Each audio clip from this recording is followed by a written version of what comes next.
Welcome to Wine Vault TV, New Zealand's most passionate wine programme, and I do apologise for being away for the last, or being fairly inconsistent for the last, probably about a month now, but I've been shooting down to Martinborough and Wellington and kind of doing things out and about, and just little things in the wine industry.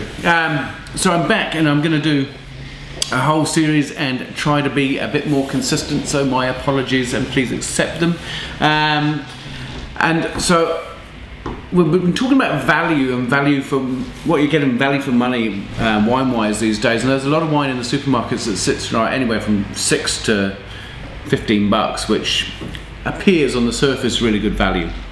So we thought we'd do a value set of Wine Vault TVs, starting off with Nelson.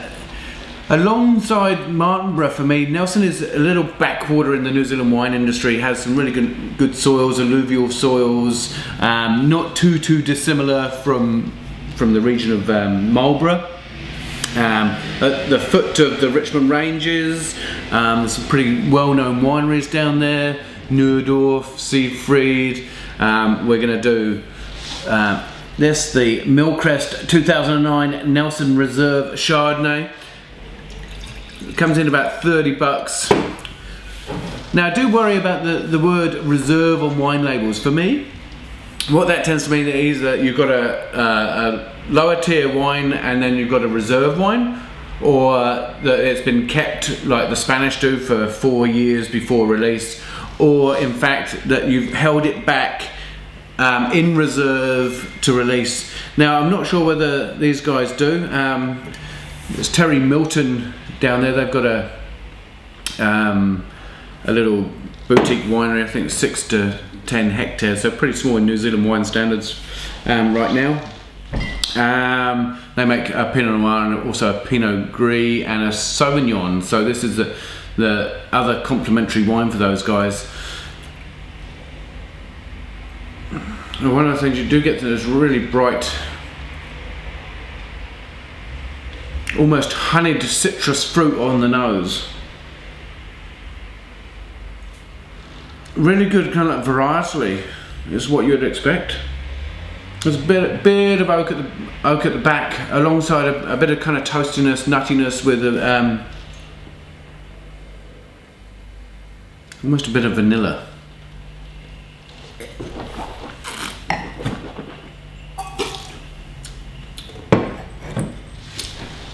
You get that citrus racy acid there, and I'm just getting that fruit has dropped away, probably a bit too early for me, but it's left me with a kind of more oaky kind of character in the back, a bit of nutmeg, oak. Now I'm just starting to get that kind of the fruit back a bit, so it just dropped out in the mid palate there. So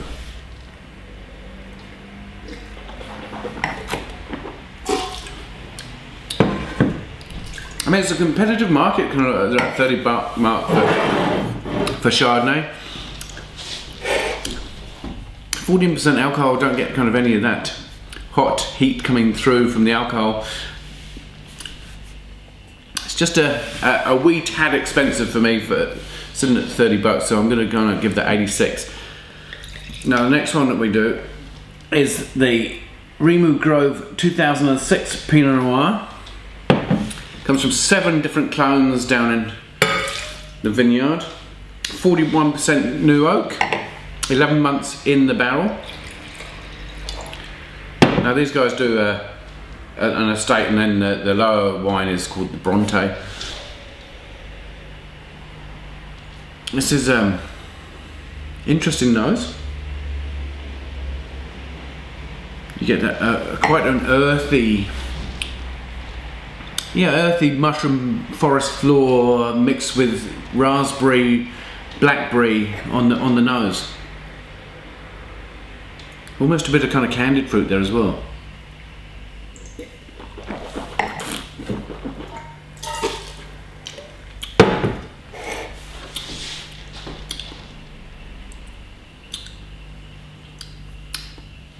Bit of heat at the end, but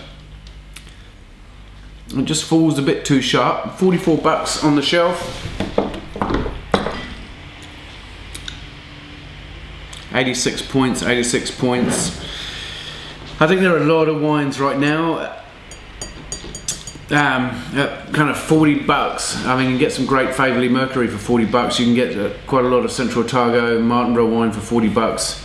It's a pretty competitive market right now, and I'm just not feeling it for this wine purely on price. The wine is fairly solid, but there's a lot of wine out there like this right now. Yeah, that's pretty much it. So we're back. The boy from Basingstoke's back, and hopefully back with a vengeance as well. And I'll see you on the next episode.